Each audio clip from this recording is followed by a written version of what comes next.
علیکم، میں امداد سمرو۔ تین بڑے، ایک صفحہ اور ایک تصویر، مگر تصویر ایسے جیسے کوئی ننگی تصویر ہوتی ہے۔ عمران خان صاحب کی تصویر۔ پاکستان کی سیاست دن بدن رنگ بدل رہی ہے، بلکہ زیادہ سنگین اور شدید ہوتی جا رہی ہے۔ IMF کے ساتھ ڈیل ہو، انتخابات کا معاملہ ہو، عدالتوں کا معاملہ ہو، اس میں سارا معاملہ جو ہے وہ سیاست کے ساتھ شروع ہو کر سیاست کے ساتھ ہی ختم ہوتا ہے، اور ظاہر ہے اس میں ایک کردار عمران خان صاحب بھی ہیں، جو اپنے اقتدار کے علاوہ پاکستان کو نہیں چلنے دوں گا کر نعرہ لگا کر، یا وہ کیا ہوتا ہے اس پر ہٹ درمی پر کھڑے ہوئے ہیں۔ عمران خان صاحب کے ساتھ کل ایک ملاقات ہوئی IMF کی ملاقات کی اندرونی کہانی جو ہے وہ ایک تو میڈیا رپورٹ کر رہا ہے، ایک عمران خان صاحب نے بتائی ہے، لیکن اس کہانی سے ایک اور کہانی نکلی ہے۔ تو اس پر آنے سے پہلے اس کہانی سے ایک تصویر نکلی ہے، جو تصویر اس طرح سامنے آئی ہے جیسے وہ ننگی ہو تصویر، یعنی عمران خان صاحب کی۔ لیکن اس سے پہلے عمران خان صاحب کے خلاف صفحہ جو ہے ایک ہوا ہے، لیکن اس میں مزید ایک کردار جو صفحے پر نہیں ہے، وہ کردار بھی جب اس صفحے پر آ جائیں گے تو حالات ظاہر ہے اکثر مختلف ہو جائیں گے۔ کہانی کچھ اس طرح ہے کہ جس نے کسی کو ستایا اس نے رکشہ ہی چلایا، اور اگر ستایا آرمی چیف کو یا کسی جرنیل کو تو پھر رکشہ تو ظاہر ہے بڑی چیز ہے، پھر وہ تو کچھ بھی چلانے کے قابل نہیں ہوگا۔ تو خان صاحب کے ساتھ کچھ ایسا ہی ہو رہا ہے۔ اس وقت پاکستان کے وزیر اعظم ہیں شہباز شریف صاحب، عمران خان صاحب نے ان کو ستایا۔ اس وقت پاکستان کے آرمی چیف ہیں جنرل آصف منیر صاحب، خان صاحب نے ان کو ستایا، اور اگلے آنے والے چیف جسٹس قاضی فائز عیسیٰ صاحب، خان صاحب نے ان کو ستایا۔ ان کو تنہا نہیں ستایا، ان کے بیوی بچوں کو ستایا۔ شہباز شریف کو اکیلے نہیں ستایا، ان کے بیوی بچوں کو ستایا۔ آرمی چیف کو جو ابھی آصف منیر صاحب ہیں، ان اکیلے کے خلاف سازشیں نہیں کی، ان کے بیوی بچوں کے خلاف سازشیں کی۔ ریکارڈ نکلوا لیے نا سارے کے سارے فیض حمید کے نیٹ ورک کے ذریعے۔ تو اب جب پاکستان کی سیاست کا کے مستقبل کا ہم اگر جائزہ لیتے ہیں تو اس میں کچھ عرصے کے بعد یہ صفحہ، جس میں ابھی بھی اس میں دو بڑے تو ایک صفحے پر ہیں ہی نا، بلکہ تین بڑے، تیسرے بڑے دوسری طرف سے ہیں، تو وہ تو ایک صفحے پر ہیں ہی، لیکن ایک اور بڑے جب آ جائیں گے، یعنی قاضی فائز صاحب آ جائیں گے، تو اس کے بعد پاکستان کی سیاست اور خاص طور پر عمران خان صاحب کا کیا ہوگا۔ وہ جو اکثر کہا جاتا ہے کہ تیرا کیا ہوگا کالیا، تو خان صاحب کے ساتھ وہی صورتحال ہوگی نا۔ پوچھا جائے گا کہ جی اب آپ کا کیا ہوگا، اور خان صاحب اسی دن کی وجہ سے مسلسل اپنے آپ کا نقصان کیے جا رہے ہیں، اسی دن کے ڈر کی وجہ سے۔ وہ ایک شاعر نے کہا تھا نا، اس گھڑی کی آمد کی آگہی سے ڈرتے ہو۔ تو خان صاحب کو اندازہ تھا، اپنے کرتوت آڑے آ رہے تھے، پتہ تھا کہ انہوں نے کیا کیا سازشیں کی ہوئی ہیں، کس کس کے خلاف سازشیں کی ہوئی ہیں، لہذا انہوں نے اندر خاطر مزید سازشیں کر کے آرمی چیف کا تقرر رکوانے کی کوشش کی۔ اس سے پہلے جسٹس قاضی فائز صاحب کو نوکری سے نکلوانے کی کوشش کی۔ نوکری سے مراد کہ جج کی نوکری نہیں ہوتی، لیکن ان کو ججی سے ہٹوانے کی کوشش کی۔ تو اب ظاہر ہے جب یہ سارے آ کر بل بیٹھیں گے، کیونکہ جو فیوچر نظر آ رہا ہے انتخابات کے بعد وہ یہ ہے کہ کولیشن گورنمنٹ بنے گی، اس کے وزیر اعظم شہباز شریف ہوتے ہیں، نواز شریف ہوتے ہیں۔ تو خان صاحب کے لیے بقول بلاول بھٹو زرداری کہ خان صاحب دعا کریں کہ حکومت ہماری ہو، نواز شریف کی یا مولانا صاحب کی نہ ہو۔ جب اپوزیشن میں تھے، بلاول بھٹو اپوزیشن میں تھے، عمران خان صاحب حکومت میں تھے، تو انہوں نے کہا تھا خان صاحب دعا کریں کہ آپ کے بعد حکومت ہماری ہو، کیونکہ ہم انتقام نہیں لیتے، ہم بدلہ نہیں لیتے۔ لیکن اگر حکومت نواز شریف صاحب کی ہوئی اور مولانا صاحب کی ہوئی تو آپ کے ساتھ اچھا نہیں ہوگا، یعنی آپ کے ساتھ آپ یاد کریں گے کہ اپنا آپ نے جو کیا اس کا بدلہ کیسے لیا جاتا ہے۔ اب یہ بات ابھی بھی ہے کہ اگر شہباز شریف صاحب یا نواز شریف صاحب وزیر اعظم بن گئے مستقل، کیونکہ اس کے بعد تو پھر 5 سال ہوں گے نا، ابھی تو حکومت پھنسی ہوئی تھی، فیض حمید صاحب کا نیٹ ورک تھا، قمر جاوید باجوہ صاحب ابھی بھی کام آ رہے تھے عمران خان صاحب کے، چیف جسٹس صاحب گڈ ٹو سی یو کہہ کے عمران خان صاحب کو بچاتے رہے۔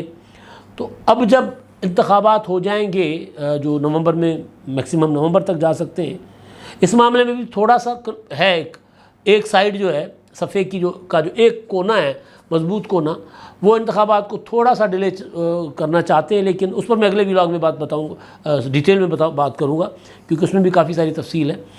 تو اگر انتخابات ہو جاتے ہیں نومبر تک، تو پھر جو کہ ہوں گے نومبر تک، اس سے آگے مجھے جاتے نظر نہیں آتے، تو پھر ظاہر ہے کولیشن گورنمنٹ بنے گی، پہلے یہ تھا کہ بلاول بھٹو زرداری وزیر اعظم ہوں گے، مسلم لیگ نون پنجاب لے گی، لیکن اب کہا جا رہا ہے کہ نہیں، شاید ایسا نہ ہو، نون لیگ مرکز میں حکومت بنا سکتی ہے۔ یہی والا جو سیٹ اپ ہے، یعنی نون لیگ کو لیڈ کرے گی، یہی والا جو سیٹ اپ ہے بالکل یہی ریپلیکیٹ کرے گا، یہی آ جائے گا۔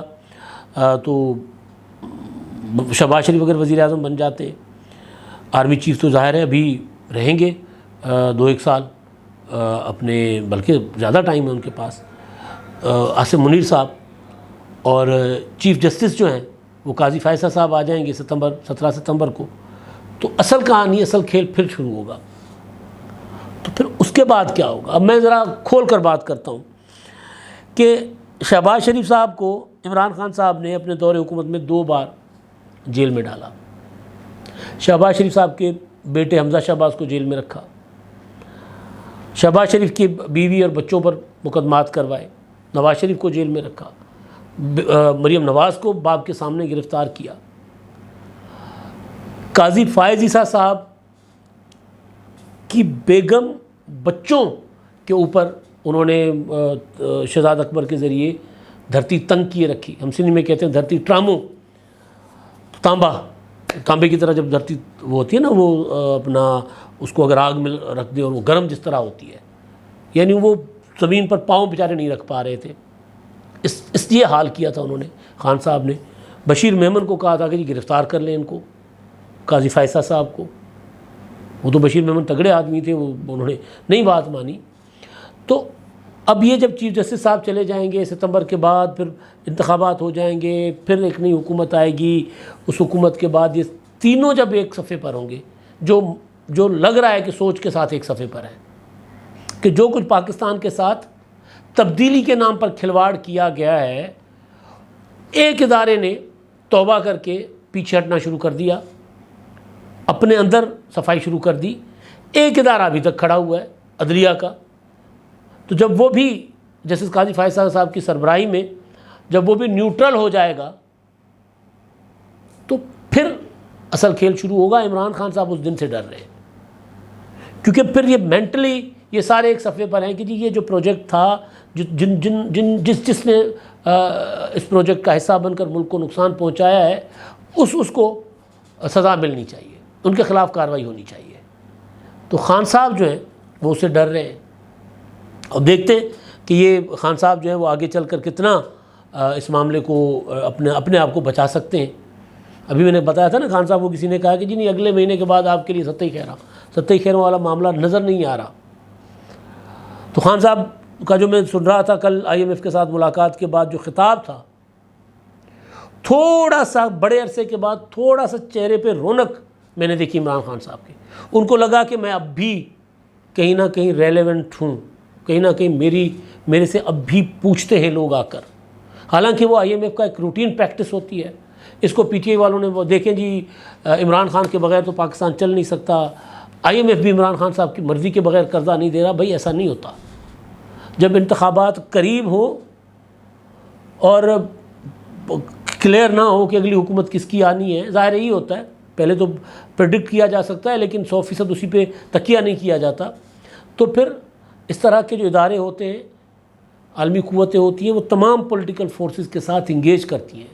ابھی آپ دیکھیے گا دنوں میں ایک چیز آپ کو نظر آئے گی، وہ یہ کہ جتنے سفیر ہیں پاکستان میں، وہ سارے کے سارے متحرک ہو جائیں گے، ڈنر دیں گے، اپنا لنچ دیں گے، اپنا ملاقاتیں ہوں گی صبح صبح ناشتوں پر، کبھی کوئی کسی کے ہاں جا رہا ہوگا، کوئی کسی کو بلا رہا ہوگا، یہ سارے کے سارے دوبارہ ری انگیج کریں گے پاکستان کی سیاسی قوتوں کے ساتھ، پاکستان کے اداروں کے ساتھ، تاکہ معاملات کا جائزہ بھی لیا جائے کہ پاکستان کا فیوچر کیا ہے، کس کی حکومت بنے گی، اور جس کی بھی بنے ان کے ساتھ تعلقات ہر ملک ظاہر چاہے گا کہ اچھے رہیں۔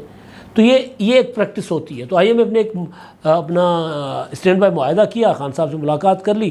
اس ملاقات کو یوں لیا جا رہا تھا کہ جیسے عمران خان صاحب کے ٹھپے کے بغیر IMF پیسے نہیں دے سکتا۔ اس میں 2 چیزیں سامنے آئی ہیں۔ ایک تو خان صاحب نے کہا کہ جی ہم نے ان سے کہا ہے کہ جی ٹھیک ہے آپ یہ کر لیں، پیسے دے دیں، لیکن فائدہ کوئی نہیں ہوگا جب تک فریش مینڈیٹ کے ساتھ، صاف شفاف انتخابات کے ساتھ نئی حکومت آئے اور فریش مینڈیٹ کے ساتھ پھر ڈیل کرے۔ بات ٹھیک ہے یہ، اور انہوں نے کہا کہ یہ $3 ارب آپ دے رہے ہیں تو یہ ایسے ہے کہ جیسے آپ کینسر کا علاج ڈسپرین سے کر رہے ہیں. بات ٹھیک ہے، یہ بھی ٹھیک بات ہے، لیکن انہوں نے کہا کہ جی ہم نے ان کے ساتھ ایک شرط رکھی ہے، یعنی ان کو کہا ہے کہ صاف شفاف انتخابات یقینی بنائیں. اب اس کو جو میڈیا میں جو چیز آ رہی ہے وہ یہ ہے کہ اندرونی کہانی، ظاہر ہے عمران خان کے خطاب سے اندرونی کہانی بنائی گئی ہوگی، لیکن بہرحال بات لاجیکل ہے. وہ یہ ہے کہ جی خان صاحب نے کہا کہ جی میں اس معاہدے کی حمایت اس صورت میں کروں گا کہ جب آپ ہمیں صاف شفاف انتخابات کی گارنٹی لے کر دیں. تو IMF نے کہا کہ جی ہمارا کام نہیں ہے، ہم سیاسی معاملات میں پر نظر ضرور رکھتے ہیں اپنے انٹرسٹ کے تحت، لیکن یہ نہیں ہوتا کہ ہم ڈکٹیٹ کروائیں کہ آپ یہ کریں یہ کریں. تو لہٰذا اچھی صاف شفاف انتخابات ہونے چاہیے اصولی طور پر، لیکن ہم اس کو کنڈیشنل نہیں کر سکتے. IMF کے وہ جو ڈیل ہے اس کے ساتھ، پاکستان کے ساتھ اسٹینڈ بائی جو معاہدہ ہوا ہے اس کی ظاہر ہے 12 کو منظوری ہونی ہے اور اس کے بعد پہلی قسط جاری ہونی ہے، تو ہم اس کے ساتھ مشروط نہیں کریں گے. ایک تو یہ کہانی آئی ہے سامنے. باقی خان صاحب نے کہا کہ جی پاکستان جو ہے نا، وہ اپنے خطاب میں بڑا کمال، انہوں نے کہا کہ جی پاکستان، میں نے مارچ میں ہی کہا تھا کہ پاکستان سری لنکا ہونے جا رہا ہے. اچھا خان صاحب جس دن سے ان کی حکومت گئی تھی اس دن سے کہہ رہے ہیں کہ پاکستان سری لنکا بننے جا رہا ہے، ابھی تک نہیں بنا. 9 مئی کو سری لنکا بنانے کی کوشش ہوئی تھی، سازش ہوئی تھی، پاکستان نہیں بنا. اب پھر خان صاحب کہہ رہے ہیں کہ جی پاکستان سری لنکا بن سکتا ہے اگر یہ صاف شفاف انتخابات نہیں ہوئے. ٹھیک بات ہے، صاف شفاف انتخابات کے بعد تو ملک نہیں کے بغیر تو ملک نہیں چلا کرتے نا. لیکن دلچسپ جو چیز تھی، انہوں نے بات کیا تو تھی کہ پاکستان سری لنکا بن جائے گا، تو پھر ان کو یاد آیا کہ سری لنکا نہیں بنا. جو سری لنکا عمران خان صاحب سمجھ رہے تھے 2-3 مظاہروں کے یا ایک آدھ واقعات کی وجہ سے، کیونکہ سری لنکا تباہ و برباد ہو گیا، خانہ جنگی ہو گئی، یہ ہو گیا وہ ہو گیا، وہ بھی نہیں ہوا. تو پھر خود ہی کہہ دیا کہ نہیں اب تو سری لنکا کے حالات بھی بہتر ہو گئے. تو بھئی سری لنکا بھی کچھ دنوں کے لیے سری لنکا تھا جو عمران خان صاحب کے خوابوں کا سری لنکا، جس کو عمران خان صاحب پاکستان میں جو حالات دیکھنا چاہ رہے تھے وہاں پر بھی حالات بدل گئے ہوئے، اور خان صاحب کے بھی حالات ظاہر بدل گئے. وہ بھٹائی سرکار کا ایک شعر ہے، اس کا میں ترجمہ بتا دیتا ہوں کہ ایک وقت تھا کہ بلاتے تھے، پاس بٹھاتے تھے، اور ایک وقت ہے کہ دروازے بند رکھے ہوئے. تو خان صاحب کے ساتھ بھی یہی ہے. ایک وقت تھا کہ جو میڈیا کے ادارے 24 گھنٹے عمران خان صاحب کو چلاتے تھے، عمران خان صاحب کی تقریر، عمران خان صاحب کے اوپر پورا بلیٹن، سارے پروگرام عمران خان کے متعلق، سارا کچھ. اب یہ ہے کہ وہ عمران خان صاحب کی تصویریں ایسے شائع کر رہے ہیں، اپنا نشر کر رہے ہیں جیسے مطلب آپ یہ دیکھیں کہ ایک نامناسب سی نازیبا کوئی چیز ہو انسان کی. اکثر ہوتا ہے نا 2-3 چیزوں کو بلر کیا جاتا ہے. ایک تصویر وہ بلر کی جاتی ہے جو وکٹم ہوتا ہے، جس کے ساتھ کوئی زیادتی ہوئی ہو، بچہ بچی خاتون. ایک وہ جو اگر کوئی ہو جس کے اوپر کوئی تشدد وغیرہ ہوا ہو، کوئی ایسی تاکہ نہ دکھائی جائے اس طرح کی. اور ایک وہ جو بغیر کپڑوں کے ہو، اس کو بلر کیا جاتا ہے. اسکرین پر تصویر آ رہی ہے آپ کے، یہ تصویر عمران خان صاحب کے چینل ARY نے، جن کی لائٹنگ عمران خان کو بہت پسند ہے. عمران خان صاحب نے 2 چینلوں کا ہمیشہ نام لیا، یا 3 چینلوں کا. پہلے تو سما بھی تھا لیکن اب تو علیم خان کے پاس وہ چلا گیا. ARY بول، یہ جو حکومت سے جانے کے بعد یہ 2 چینل ہیں، باقی چینل ہیں ہی نہیں. باقیوں کے خلاف لوگوں کو بھڑکاتے رہے. تو ARY نے یہ تصویر عمران خان صاحب کی IMF کی کہ وفد کے ساتھ ملاقات کی تصویر لگائی. اب اس تصویر کو انہوں نے، اس تصویر میں شاہنون قریشی نظر آ رہے ہیں، IMF کی وہ جو خاتون ہیں وہ نظر آ رہی ہیں، اور سامنے بیٹھے ہوئے کرسی پر عمران خان صاحب، ان کی شکل بلر کر دی ہے. ننگے تھے کیا؟ کپڑے نہیں پہنے ہوئے تھے. یہ ARY ہے. باقی چینلوں نے تو خیر نام عمران خان کا نہیں چلتا، وہی کچھ جو عمران خان صاحب نے نواز شریف کے لیے کیا تھا. اتنا خوف ہوتا تھا کہ نواز شریف کا نام نہ چلے. وہ جو لوگ آج کہتے ہیں نا کہ جی اپنا عمران خان صاحب اکیلے مقبول ہیں، وہ بھائی نواز شریف کا نام نہیں چلتا تھا، آصف زرداری کا انٹرویو نہیں چلتا تھا، مریم نواز کی تقریر نہیں چلتی تھی، بلاول بھٹو اگر 5 منٹ چلتا تھا تو ہر طرف سے فون آنا شروع ہو جاتے تھے. DGISPR سے لے کے انفارمیشن منسٹری تک سے، شہزاد اکبر بھی، یہ کیا چلا رہے ہو، بلاول کو کیوں چلا رہے ہو، مریم کو کیوں چلا رہے ہو، تو اپوزیشن کو کیوں دکھا رہے ہو، حامد میر کیوں ٹی وی پر بیٹھا ہوا ہے، نصرت جاوید کو نکال دو، ابصار عالم کو نکال دو، اپنا آسماں شیرازی کو نکال دو، جتنے بھی لوگ تھے اپنا پاکستان کے صحیح والے صحافی، سب کو نکلوا دیتے تھے خان صاحب۔ تو پھر اب عمران خان کا نام نہیں، پابندی ہے بھائی، نام کہا گیا ہے کہ نہیں آپ نے نام چلانا، غلط ہے یہ کوئی اچھی چیز نہیں ہے۔ لیکن بہرحال حقیقت یہ ہے کہ بھائی وہ کہاوت ہے نا ایک، کہ جب ببول کے بیج بو گے تو اس سے پھول تو نہیں نا، کانٹے ہی اس سے کاٹو گے نا، کانٹے ہی ملیں گے ان میں سے۔ تو یہ تو نہیں ہو سکتا کہ پھر اس سے آپ کو کوئی پھل ملے، کوئی سیب شیب اور بیر شیر اور کوئی آپ کو گلاب کے پھول ملیں گے، ایسا تو نہیں ہوتا نا پھر۔ تو جو بو گئے وہ کاٹ رہے ہو۔ تو اس پر وہ جو تصویر ہے اس پر ابصار عالم صاحب نے کمال کا ایک کمنٹ کیا ہے، ٹویٹ کیا ہے، یہ ہے اس بکاؤ سیٹ کی ٹوٹل اوقات۔ سازشی جرنیلوں کے کہنے پر 12 سال اس وطن کی نوجوان نسل کے ذہنوں میں زہر اور نفرت بھری، شرفا کی پگڑیاں اچھالیں، جھوٹا اور غلیظ پروپیگنڈا کیا، لوگوں کے بچوں اور اینکروں کو ریاست سے لڑوا کر مروا دیا، پوری جنریشن کا مستقبل خراب کر دیا، ملک کی وحدت اور معیشت تباہ کرنے کا ایجنڈا پورا کرنے کے بعد اب اپنا کالا دھن بچانے کے لیے کیسے لمبا لیٹا ہوا ہے۔ اسٹیبلشمنٹ ایسے مکروہ لوگوں کو ہمیشہ تحفظ دیتی آئی ہے، اب بھی دے گی۔ تو یہ ہے کل اوقات۔ یہ وہی چینلز ہیں جن کو ایک پتہ نہیں عجیب و غریب قسم کے کردار سامنے لاتے تھے، نواز شریف کے خلاف، آصف زرداری کے خلاف۔ وہ آپ کو یاد ہوگا تنویر زمانی کس طرح گھنٹوں گھنٹوں بٹھا کر اس کو کہا جاتا تھا کہ کہو کہ میں آصف زرداری کی بیوی ہوں۔ یہ وہ لوگ ہیں۔ عمران خان کی محبت میں تبدیلی کے گانے بنتے تھے، تبدیلی کے نغمے، تبدیلی سارا کچھ۔ اب عمران خان صاحب کی تصویر ایسے بلر کر رہے ہیں جیسے وہ بچے نے کہا تھا نا کہ بادشاہ ننگا ہے۔ تو یہاں تو کوئی بچہ نہیں ہے، لیکن پوری قوم کو بتایا جا رہا ہے کہ جیسے خان صاحب نے کوئی کپڑے نہیں پہنے ہوئے۔ اب تک کے لیے اتنا ہی، اللہ حافظ۔